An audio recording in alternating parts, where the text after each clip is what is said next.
사도신경으로 우리의 신앙을 고백하겠습니다.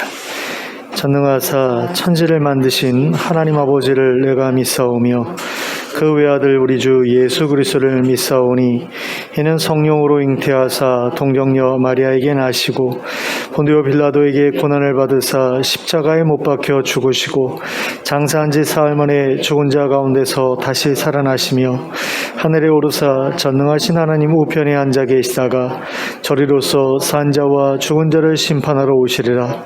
성령을 믿사오며 거룩한 공회와 성도가 서로 교통하는 것과 죄를 사하여 주시는 것과 몸이 다시 사는 것과 영원히 사는 것을 믿사옵나이다. 아멘. 우리 찬송가 211장을 함께 찬송하겠습니다.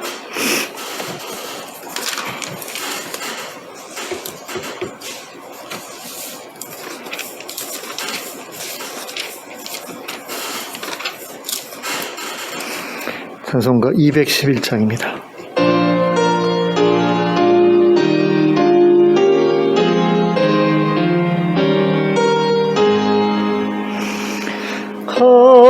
값비싼 향유를 주께 드린 막달라 마리아 본받아서 향기로운 산제물 주님께 바치리. 사랑의 주 내 주님께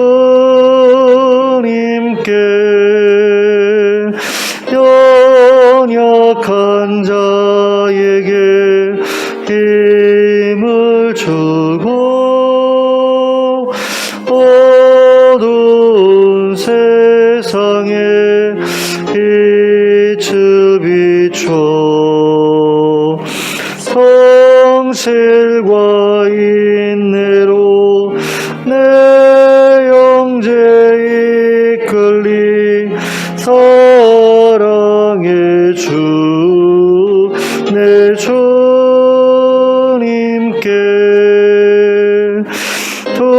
두려운 마음에 소망 주고 슬픔에 쌓인 자 위로하며 길 잃은 자들을 친절히 이끌리.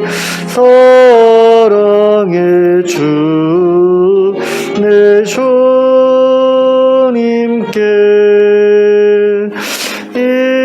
인생의 왕운이 깃들어서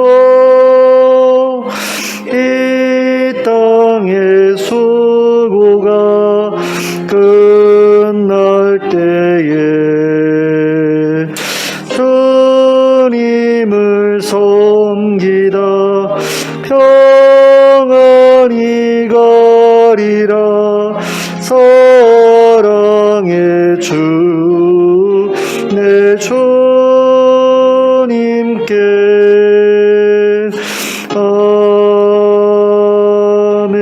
아멘.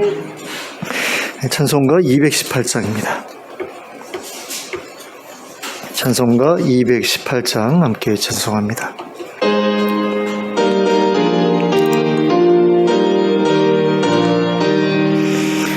내 맘과 정성을 다하여서 주 너의 하나님을 사랑하라. 내 몸을 아끼고 사랑하듯 형제와 이웃을 사랑하라. 주께서 우리에게 명하시니 그 명령 따라서 살아가리. 넌 미워 해치는 원수라도 언제나 너 그롭게 사랑하라. 널 핍박하는 자 위에서도 신실한 마음으로 복을 빌라.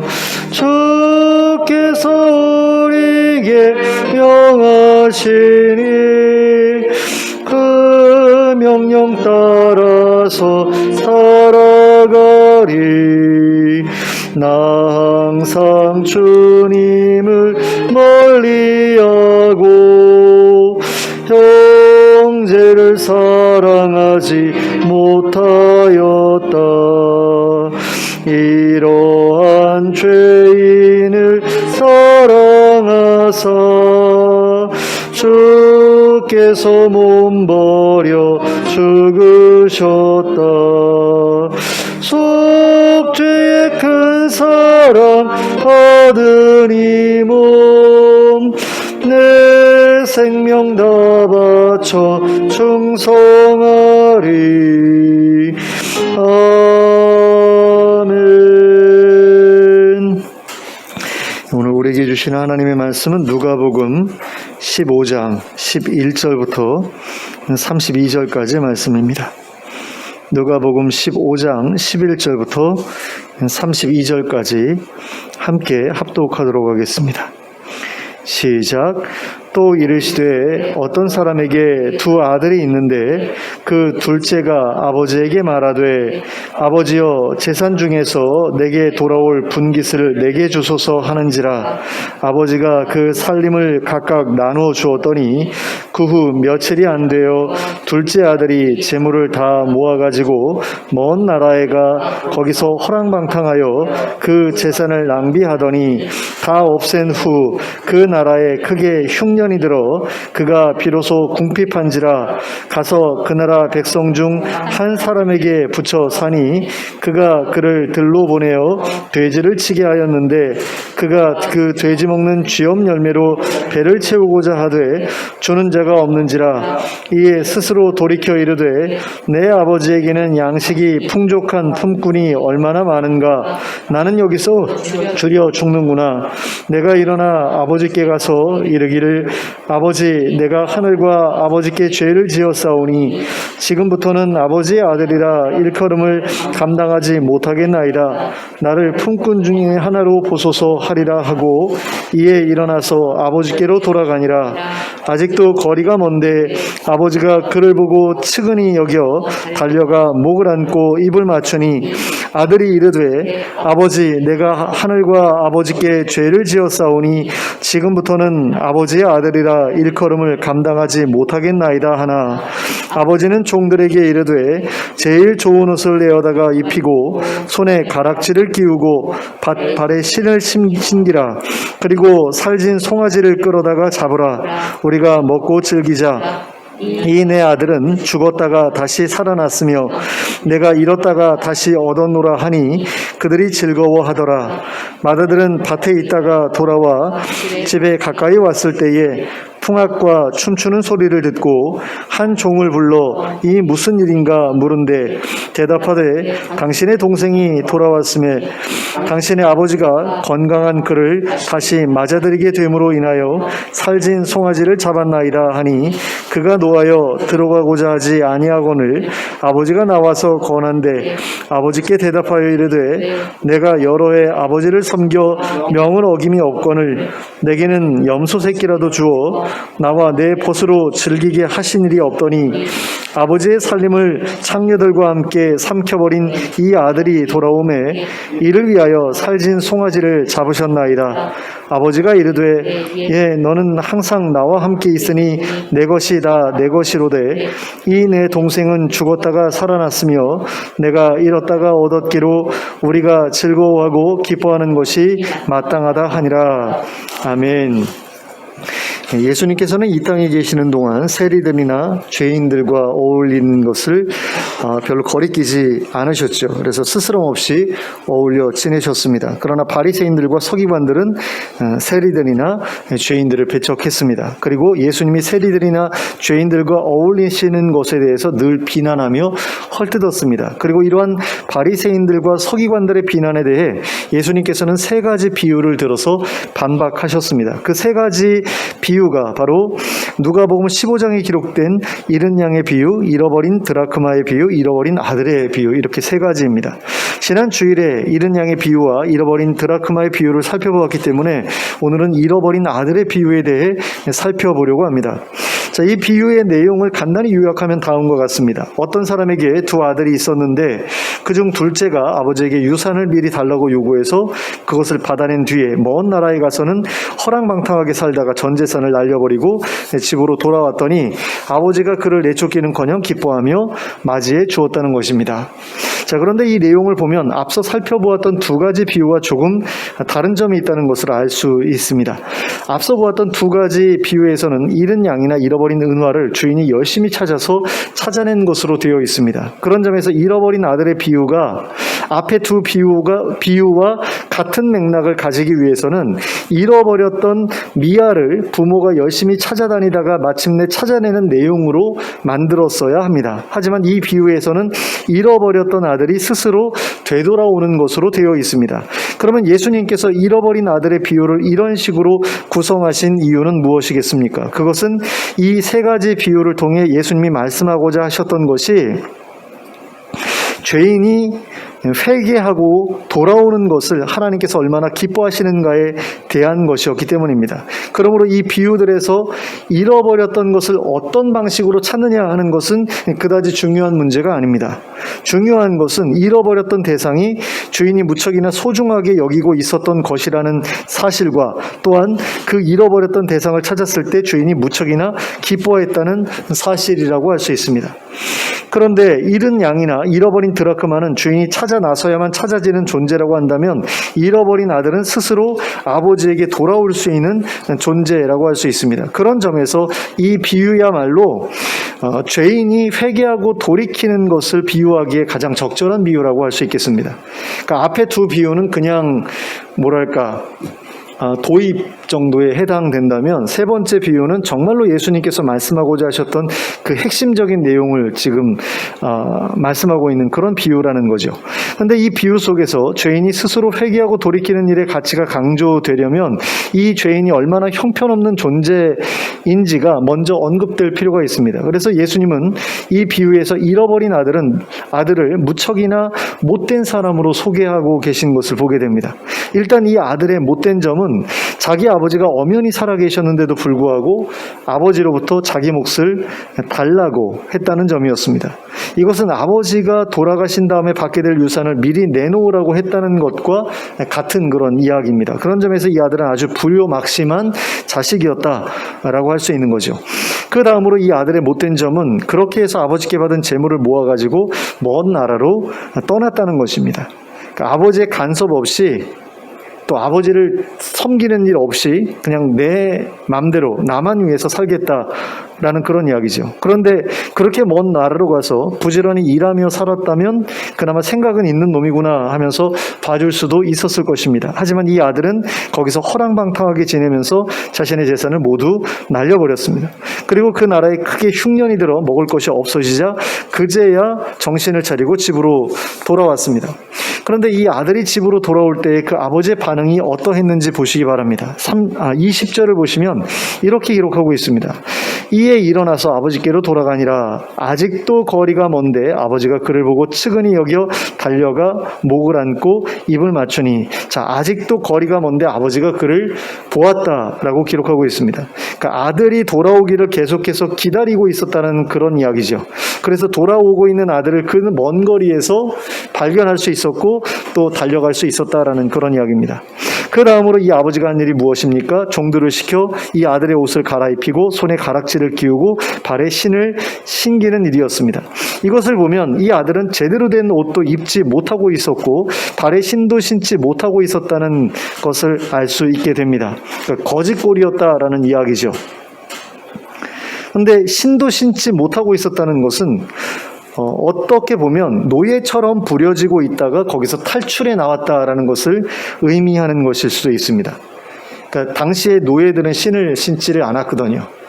조금이라도 이렇게 어느 정도 그 자유를 가지고 있는 그런 자유인이라면 다 신을 신고 다니는데 노예에게는 신을 신는 것이 허락되지 않았다고 그래요. 그렇다고 하면 이 사람이 그 먼 나라에서 쫄딱 망해가지고 돼지 치는 일을 했을 때 완전히 그 노예처럼 팔려가서 거기서 이제 돼지 돌보는 일을 했다 이렇게 생각할 수도 있는 거죠. 그러다가 탈출해서 이제 자기 집으로 온 것으로 그렇게 이해할 수 있는 여지도 있다라는 겁니다. 그리고 손에 가락지를 끼워 주었다는 것은 예전과 같은 신분을 회복시켜 주었다라는 그런 이야기라고 할 수 있습니다. 그러니까 넌 여전히 내 아들이다라는 그런 의미인 거죠. 그리고 여기에 더해서 한 가지 일을 더 벌였던 것을 보게 되는데요. 그것은 바로 살진 송아지를 잡아서 동네 잔치를 벌였던 것이었습니다. 그런데 이런 일이 벌어지고 있을 때 큰아들은 밭에서 일을 하다가 집으로 돌아오고 있는 중이었습니다. 그리고 집에 가까이 왔을 때에 풍악과 춤추는 소리를 듣게 되지요. 그래서 한 종을 불러서 무슨 일인가 하고 물어봅니다. 그랬더니 동생이 무사히 돌아와서 아버지가 잔치를 벌였다라는 사실을 알게 됩니다. 그러자 큰아들은 그 소리를 듣고 화가 나서 잔치에 참여하지 않으려고 했습니다. 그래서 아버지가 밖으로 나와서 큰아들에게 잔치에 참여할 것을 권하는 일이 벌어지게 됩니다. 그랬을 때 큰아들은 아버지를 향해서 이렇게 말합니다. 29절과 30절 말씀입니다. 아버지께 대답하여 이르되 내가 여러 해 아버지를 섬겨 명을 어김이 없거늘 내게는 염소 새끼라도 주어 나와 내 벗으로 즐기게 하신 일이 없더니 아버지의 살림을 창녀들과 함께 삼켜버린 이 아들이 돌아오매 이를 위하여 살진 송아지를 잡으셨나이다. 자, 그랬더니 아버지는 그를 향해서 이렇게 대답합니다. 31절과 32절 말씀입니다. 아버지가 이르되 예 너는 항상 나와 함께 있으니 내 것이다 내 것이로되 이 내 동생은 죽었다가 살아났으며 내가 잃었다가 얻었기로 우리가 즐거워하고 기뻐하는 것이 마땅하다 하니라. 여기서 우리가 먼저 살펴보아야 할 것은 바로 31절 말씀입니다. 31절에서 이 아버지는 큰아들을 향해 내 것이다 내 것이라고 말하고 있습니다. 그리고 이것은 분명한 사실입니다. 왜냐하면 12절에 기록된 것처럼 둘째 아들이 아버지에게 유산을 미리 달라고 했을 때 이 아버지는 둘째에게만 유산을 미리 준 것이 아니라 큰아들에게도 유산을 미리 주었기 때문입니다.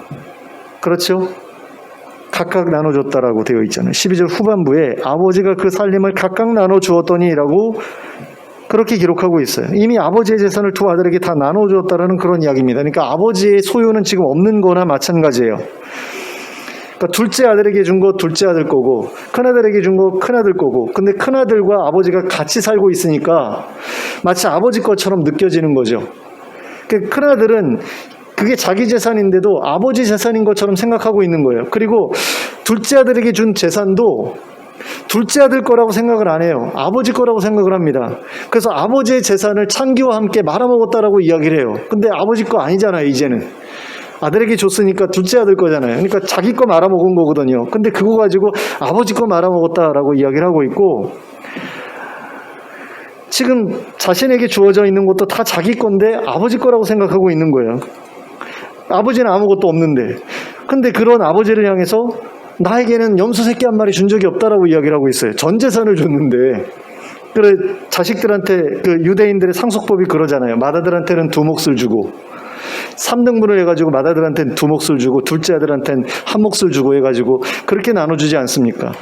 아들이 셋이면 이제 4등분을 해가지고 2몫을 이제 장자한테 주고 나머지 1몫씩 이제 둘째하고 셋째한테 주는 게 그게 유대인들의 상속 그 방식인데 지금 자기가 다 받아놓고서 아버지가 자기한테 염소 새끼 한 마리 안 줬다라고 지금 불평하고 있는 거예요. 말이 안 되는 이야기죠. 그러니까 뭔가 아버지에 대해서 오해하고 있고 자신의 소유에 대해서 지금 오해하고 있는 것을 여기서 우리가 알 수 있게 됩니다.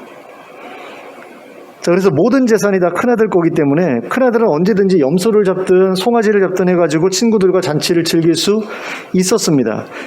근데 그가 그렇게 하지 않았던 거거든요. 자기가 선택해서 하지 않은 거예요. 이 아버지가 허락하지 않았기 때문에 하지 않았다? 이건 말이 안 되는 이야기입니다.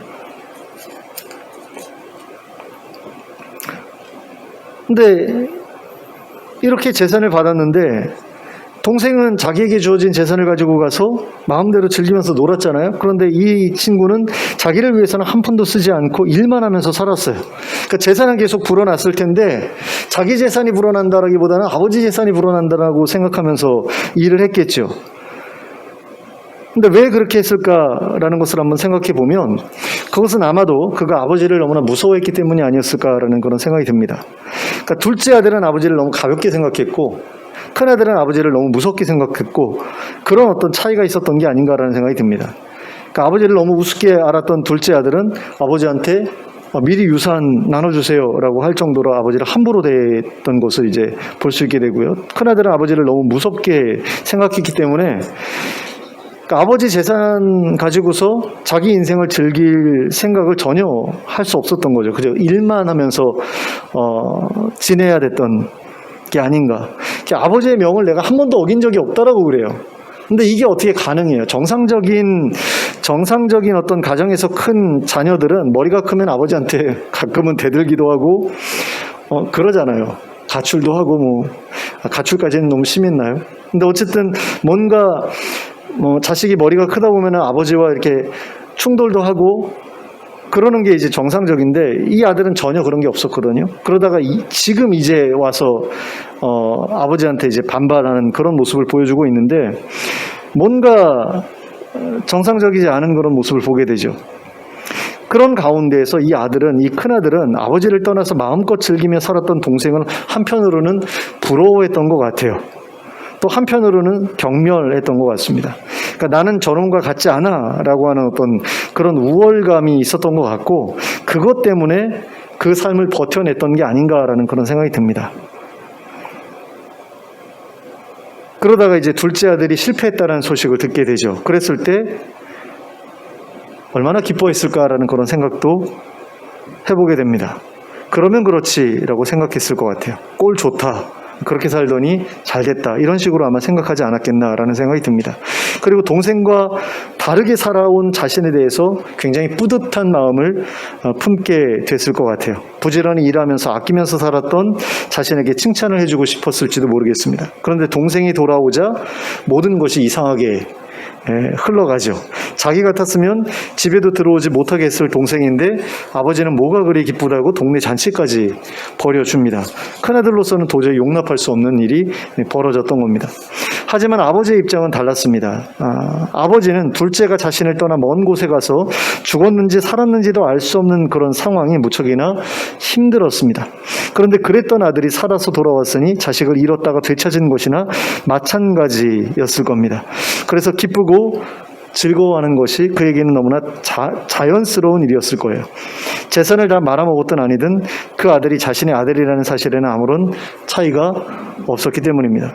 그런 점에서 큰 아들에게 있어서도 둘째 아들은 잘났든 못났든 죄를 지었든 죄를 짓지 않았든 재산을 말아먹었든 말아먹지 않았든 간에 자신의 가족이었고 자신의 형제였던 거죠.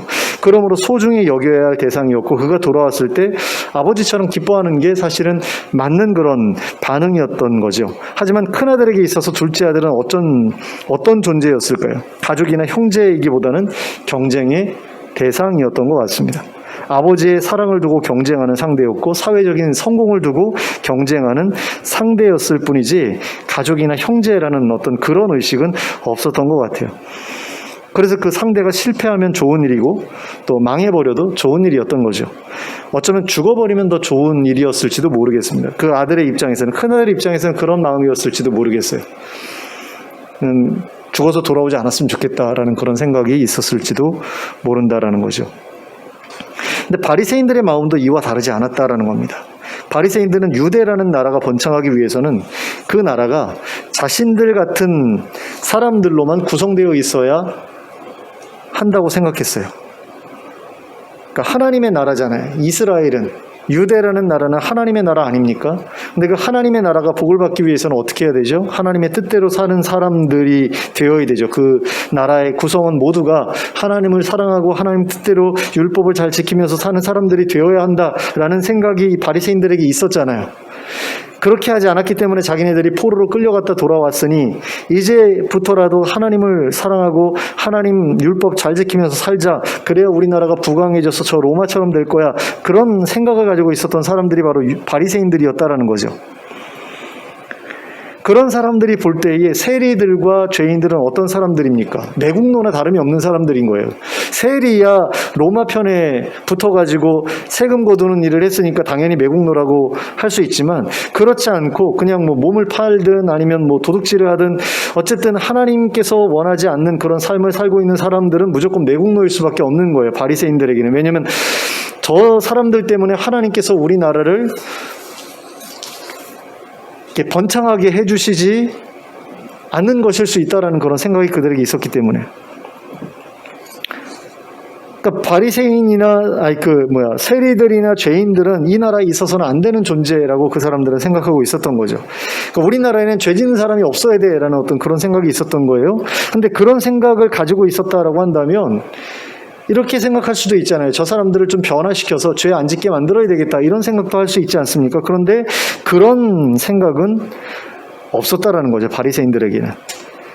그러니까 세리와 죄인들은 그저 이 나라에서 없어져야 될 존재지 회개하고 돌이켜야 될 존재라는 그런 생각은 없었다라는 겁니다.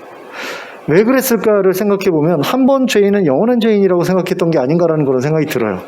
그러니까 한국 사람들이 쉽게 생각하고 이야기하는 것처럼 역시 사람은 바꿔서 사용하는 게 아니야라는 어떤 그런 생각이 바리새인들에게도 있었던 게 아닌가라는 그런 생각이 듭니다.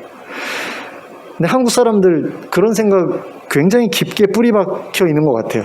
그러니까 머리 검은 짐승은 뭐 거두는 게 아니야라든가 그 사람은 고쳐 쓰는 게 아니야라든가 그런 어떤 생각들이 있는 것 같은데 이게 바리새인들의 생각하고 똑같은 생각이 아닌가라는 그런 생각이 들어요.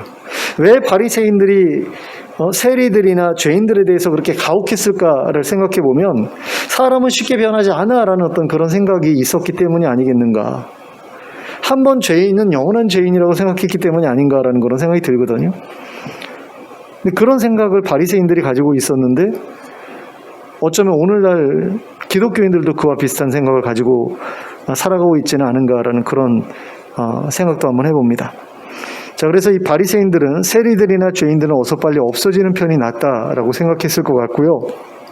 또 어쩔 수 없이 그들과 함께 살아야 한다면 그들과 어떻게든 거리를 두고 살아야겠다라고 생각했던 것 같습니다. 자기들도 그들에게 오염될 수 있다라는 그런 생각이 있었기 때문이죠. 그리고 그들과 어울리면 그들이 벌을 받을 때 우리도 함께 벌을 받을 수 있지 않겠나. 그러니까 그들이 천벌을 받을 때 그 옆에 있으면 나도 같이 벼락 맞을 수 있는 거 아닌가라는 어떤 그런 생각도 있었던 것 같습니다. 하지만 하나님께서는 세리들이나 죄인들도 바리새인들과 똑같이 자기 백성으로 보셨죠. 그러니까 이러나 저러나 그들은 모두 다 아브라함의 후손들이었고 이스라엘의 후손들이었기 때문입니다. 그러니까 죄가 덜 있다고 해서 하나님의 백성이고 죄가 더 있다고 해서 하나님의 백성이 아닌 것이 아니었기 때문이다라는 겁니다. 물론 세리들과 죄인들이 하나님으로부터 멀어져 있었던 존재라는 것은 분명한 사실입니다. 그들은 하나님께서 기뻐하시는 삶이 아니라 자기의 욕망을 따라 살아가는 삶을 선택한 사람들이었습니다. 하지만 하나님께서는 그들을 회복시키기를 바라셨습니다. 그들을 멸망시켜서 없애버리기를 바라신 게 아니라 그들이 회개하고 돌이켜서 돌아오기를 바라셨던 거죠.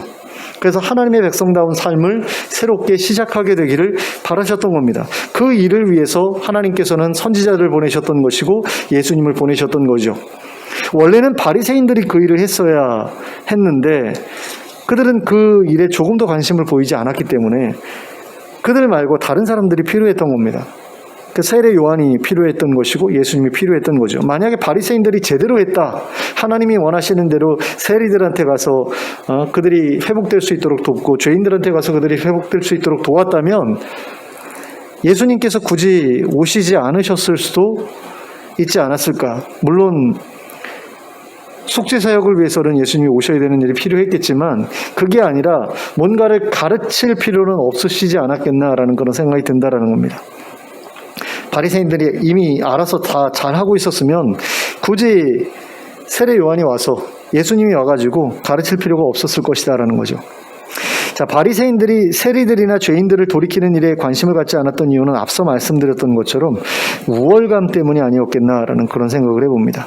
자신들은 세리들이나 죄인들과는 격이 다른 특별한 존재라고 생각했기 때문에, 그래서 같이 어울리는 것조차도 부끄러운 일이라고 생각했기 때문에 그들을 돌이키는 그 일에 관심을 갖지 않았던 것이 아니겠는가라는 그런 생각을 해봅니다. 하지만 이러한 우월감은 하나님 앞에서는 아무런 의미가 없는 것이었죠. 하나님 앞에서는 바리새인들이나 세리나 죄인이나 모두가 똑같은 존재였기 때문입니다. 하나님 앞에서 죄가 있고 없고는 사람들을 차별할 수 있는 근거가 될 수 없었기 때문이다라는 겁니다.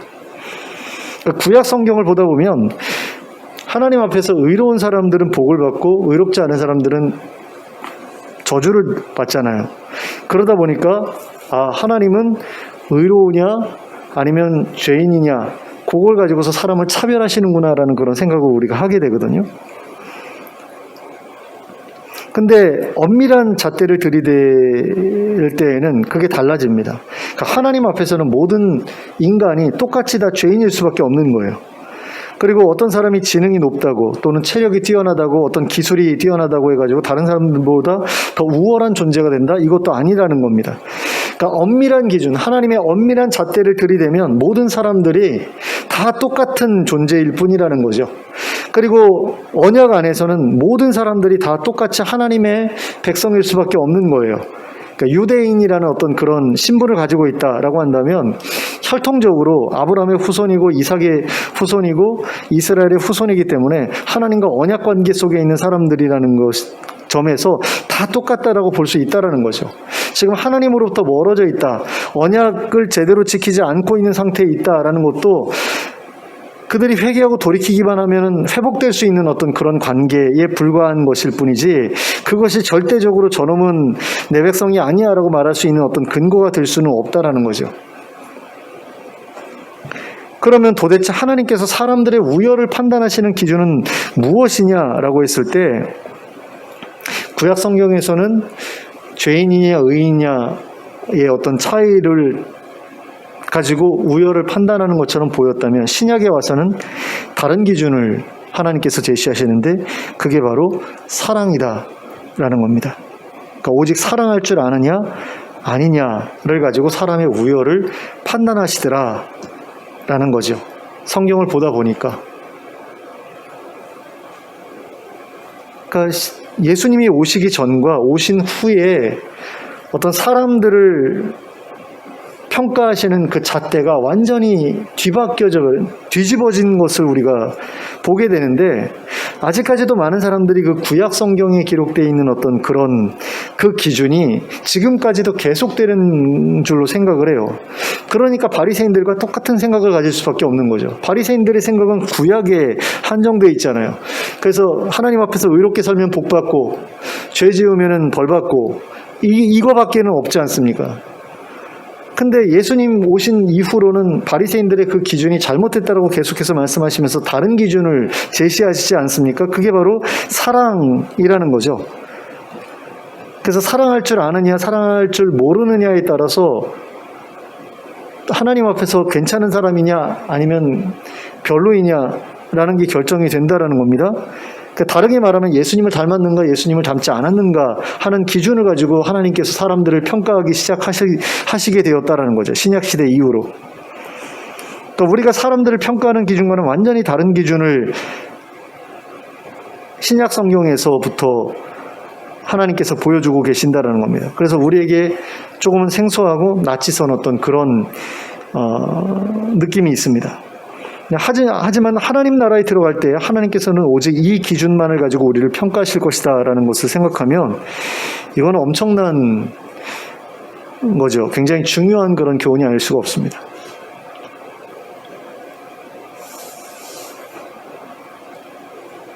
그래서 이 기준을 우리가 좀 머릿속에 새길 필요가 있지 않겠나라는 생각이 들어요.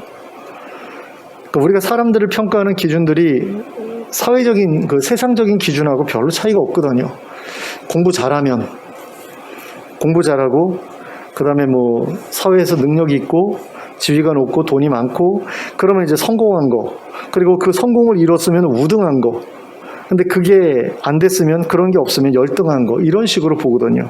근데 하나님께서 천국 들여보내는 어떤 그런 기준이 과연 그런 사회적인 성공이나 그런 것에 달려 있을까라고 했을 때 전혀 아니거든요.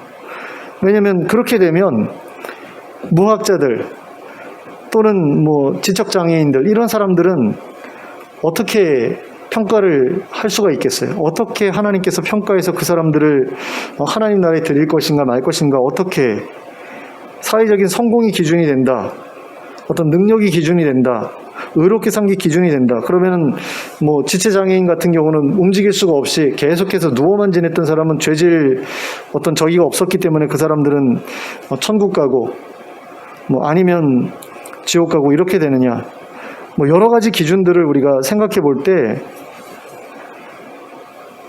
세상적인 기준하고 하나님 나라에 들어가는 기준은 다를 수밖에 없다라는 것이고, 하나님께서 정말 착하다, 충성되었다라고 말할 수 있는 어떤 그런 기준은, 다른 기준이 사랑이라는 기준 말고는 없다라고 우리가 보아야 된다라는 겁니다. 저는 또 한 가지 기준도 하나 생각해 볼 필요가 있을 거라는 생각이 드는데요. 좀 예수님께서 바리새인들을 계속해서 비판하시잖아요. 근데 뭘 가지고 비판하시냐면 교만을 가지고 비판을 하시거든요. 근데 교만이라는 게 뭐냐라는 것을 생각해 보면 우월감이에요. 다른 사람들보다 내가 잘났다라는 어떤 그런 생각인데, 근데 이 잘났다는 생각이 자기보다 더 우월한 사람을 보게 되면 열등감으로 바뀌게 되죠. 그래서 교만은 우월감과 열등감 모두를 포함합니다. 그럼 겸손은 뭐냐라고 했을 때, 겸손은 열등감이 아니죠. 열등감이 아니에요. 그러면 뭐냐라고 했을 때, 겸손이라는 것은 상대에 대한 존중하는 어떤 그런 태도를 겸손이라고 저는 봐요. 그러니까 자기를 낮춘다라는 것이 상대를 높인다라는 건데, 이게 상대를 높임으로써 내가 열등하다라는 생각을 갖게 되는 게 아니라, 저 사람은 하나님 앞에서 소중한 존재야라는 어떤 그런 존중이 있잖아요. 그런 마음을 가지고 있는 게 이제 겸손이라고 보는데, 이 겸손이라는 게 있어야 또 다른 사람들을 사랑할 수 있게 되거든요. 그러니까 교만한 사람들은 다른 사람들을 사랑 못 하거든요. 자기보다 열등하다라고 생각되는 사람들을 사랑할 수가 없거든요. 자기랑 비슷한, 자기랑 격이 맞아야 사랑도 하고 그럴 수 있는 그런 것이기 때문에, 결국에는 이 사랑이라는 것과 겸손이라는 것은 함께 갈 수밖에 없거든요. 그래서 성령의 열매 보면은 사랑과 희락과 화평과 오래 참음과 자비와 양성과 충성과 온유와 절제 같은 것들을 이야기하는데, 이런 것들의 모든 것이 하나로 어우러져 있지 다 하나하나 분리된 게 아니라고 그러잖아요. 한 가지 열매에 여러 가지 요소라고 하는데, 거기에 이제 그런 것들이 다 포함되는 것처럼 겸손이라는 것도 결국에는 사랑과 함께 어우러지는 어떤 것이고, 이 두 가지가 같이 함께 가는 것이기 때문에 겸손이 없는 사람이 사랑한다라는 것도 불가능한 일이다, 이렇게 우리가 보는 게 맞을 것 같아요. 그런 점에서 우리가 세상에서 우리가 배웠던 그런 기준들로부터 좀 벗어나려고 노력하는 그런 노력들이 우리에게 있어야 되겠다는 생각이 듭니다.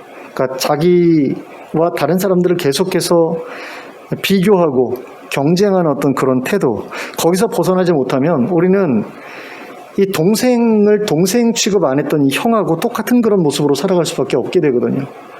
동생이라고 생각 안 한 거잖아요. 여러분들 형제에 대해서 여러분들이 갖고 있었던 그런 어떤 태도나 모습과 이 형의 모습을 한번 비교해 보세요. 정말 정상적인 사랑이 많은 가정에서 자란 사람들이, 형제가 이런 식으로 사회에서 실패하고 돌아온, 그러니까 향락에 빠져서 실패하고 돌아온 그 동생을 저런 식으로 쳐내겠는가를 생각해 보면 아니죠. 그래서 저는 이 비유가 어떤 면에서는 말이 안 된다라고 생각을 해요. 왜냐하면 이 아버지가 사랑이 너무나 많은데, 하나님을 빗대서 이 아버지를 지금 예수님께서 내놓으신 거 아니에요. 그런데 그런 가정에서 어떻게 이런 사람이, 이런 큰아들이 태어날 수 있을까? 어떻게 보면 약간 사이코패스 같은, 소시오패스 같은 어떤 이런 아들이 나올 수 있을까를 생각하면 이 비유는 사실 말도 안 되는 비유예요. 그냥 비유일 뿐입니다. 뭐 상식적으로 생각하면 이 비유는 말이 안 되는 비유예요. 근데 예수님께서 대단한 비유를 하신 것처럼 이렇게 대단한 이야기를 어떤 생각을 하는데, 예수님께서 말씀하셨으니까 그렇게 생각하는 것은 당연한 일일 수도 있어요. 근데 뭐 심리학이나 이런 것들을 생각해 보면 이거는 정말 이상한, 그러니까 이 아들은 태어날 때부터 약간 뭔가 어디가 망가진 채로 태어난 큰아들은 그런 존재가 아니면 이게 설명되지 않는, 그냥 그 가정 안에서 이루어진 어떤 그 사회적 관계 속에서 이런 아들이 되었다라고 본다면, 아버지가 약간 너무 이렇게 무서운, 큰아들한테는 너무나 무섭게 대했고 작은 아들한테는 너무 이렇게 풀어서 키우고 하는 어떤 그런 잘못된 어떤 양육을 했던 아버지로 그렇게 볼 수밖에 없는 거거든요. 그러니까 이건 그냥 비유일 뿐입니다. 그런 비유 가운데에서 지금 큰아들의 태도가 굉장히 잘못된 태도인데, 이런 태도를 바리새인들이 가지고 있다라는 것을 예수님께서 말씀하시기 위해서 억지로 끌어다가 이런 이야기를 만들어 보여주신 거죠. 그런 가운데 이 바리새인들이 어떤 면에서 잘못되어 있었는가 하는 것을 우리가 생각할 때에 한 가지예요. 사랑이 없었다라는 거죠. 자기 동생을 동생으로 생각 안 했고 경쟁자로 생각했고 없어져야 될 그런 어떤 존재로 생각했다라는 거. 그러니까 아버지하고는 다른 마음을 가지고 동생을 바라봤다라는 거. 그래서 잃어버렸던 것을 아버지가 되찾아서 너무나 기뻐하는데 거기에 동참할 수 없었던 그런 어떤 냉혈한 같은 어떤 그런 모습들, 그게 바로 바리새인들이 가지고 있는 모습이고, 오늘날 기독교인들 가운데에도 이런 모습을 가진 사람들이 없지 않다, 이런 것을 우리가 이 말씀을 통해서 깨달을 필요가 있겠습니다. 그래서 정말 세상적인 어떤 기준을 가지고 다른 사람과 자기를 비교하고 계속해서 경쟁하고 이런 습관에서 우리가 벗어날 수 있도록 노력했으면 좋겠습니다. 그리고 예수님처럼 사랑할 수 있게 되었으면 좋겠어요. 그래서 하나님께서 사랑하시는 사람들을 예수님처럼 사랑함으로써 하나님 나라 잔치에 참여하기에 조금 더 부족함 없는 그런 사람들로 인정받는 저와 여러분들 수 있기를 예수 그리스도의 이름으로 축원합니다. 기도하겠습니다. 사랑의 하나님 아버지, 하나님께서 사랑하시는 사람들이 하나님께로 돌아오는 것을 보면 기뻐하는 것이 그 자녀들의 마땅한 모습인데, 하나님, 바리새인들이 그렇게 하지 않았던 것을 보면서 우리가 거기서 교훈을 얻을 수 있기를 원합니다.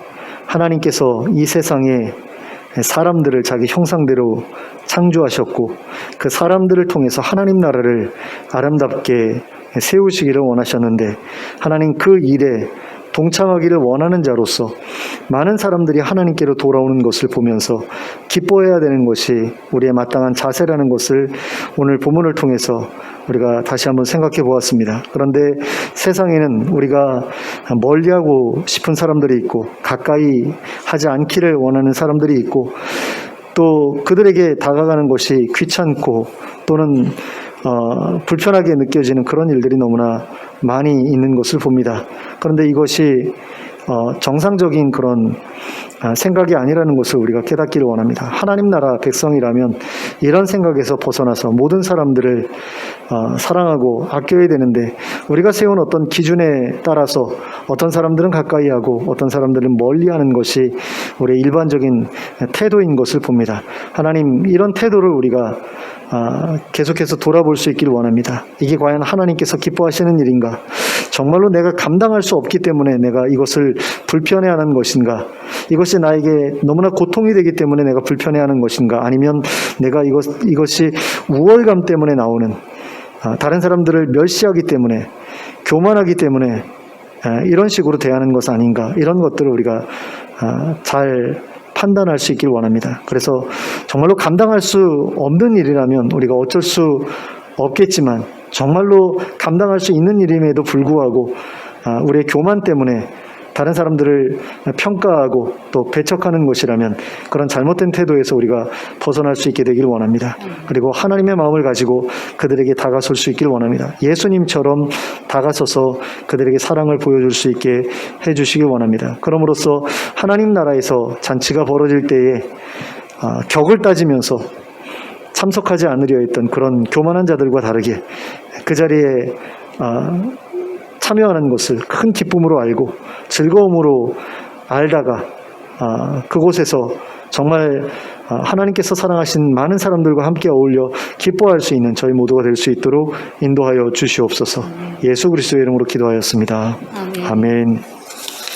찬송가 219장 함께 찬송하겠습니다. 찬송가 219장입니다.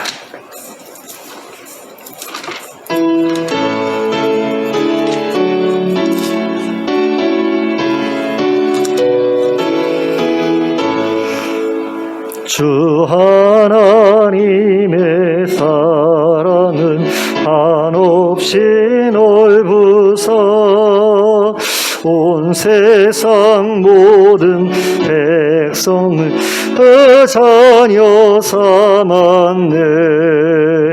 각 나라 말과 역사가 다 다르더라도 온 세상 사람 믿으니 한 형제 자매라.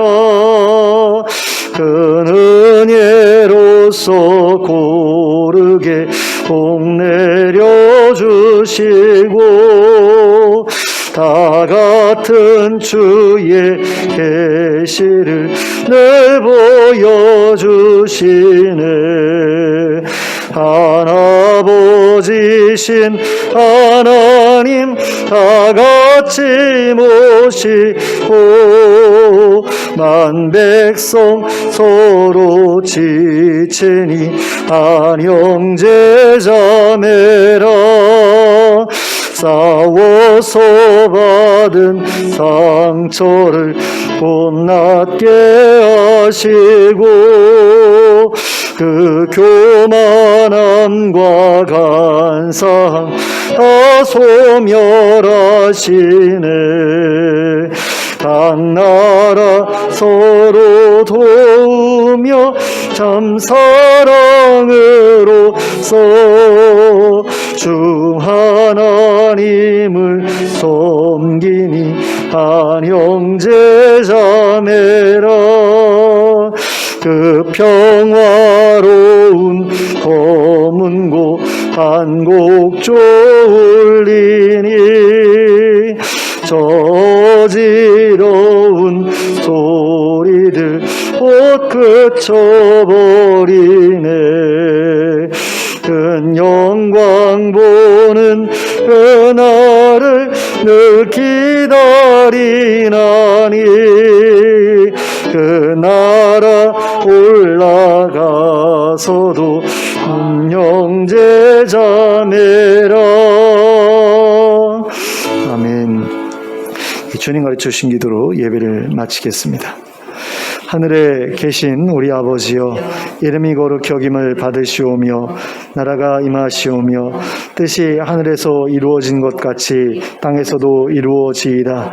오늘 우리에게 일용할 양식을 주시옵고 우리가 우리에게 죄 지은 자를 사하여 준 것 같이 우리 죄를 사하여 주시옵고 우리를 시험에 들게 하지 마시옵고 다만 악에서 구하시옵소서. 나라와 권세와 영광이 아버지께 영원히 있사옵나이다. 아멘.